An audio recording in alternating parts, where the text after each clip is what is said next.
effectivement, je ne suis pas médecin, mais on attend, nous, quand même, avec impatience le déconfinement, notamment pour les acteurs économiques.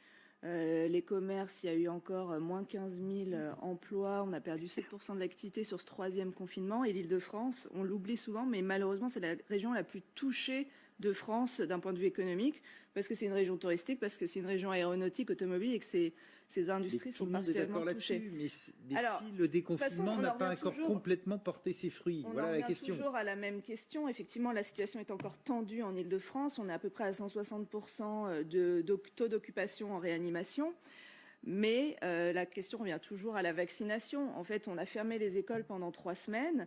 On a finalement ouvert la vaccination aux professeurs de plus de 55 ans qui ne représentent que 13% des enseignants du primaire et du secondaire, au lieu d'ouvrir très largement effectivement tout le personnel municipal, des collèges, des lycées, aussi de moins 55 ans. Donc moi j'espère juste que les 3 semaines n'aient pas servi à rien. Certes, ça a servi à ralentir la progression de l'épidémie, mais si on repart alors que personne n'est vacciné aussi dans ce milieu-là, ça va poser clairement problème. Et puis il y a toujours, comme d'habitude, un petit manque d'anticipation.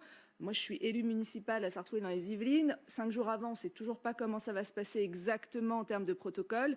Et ça rend les enseignants, les parents extrêmement inquiets. Et ça, je le regrette parce que la dernière fois que le président s'est exprimé, c'était le 31 mars. Pareil en Seine-Saint-Denis.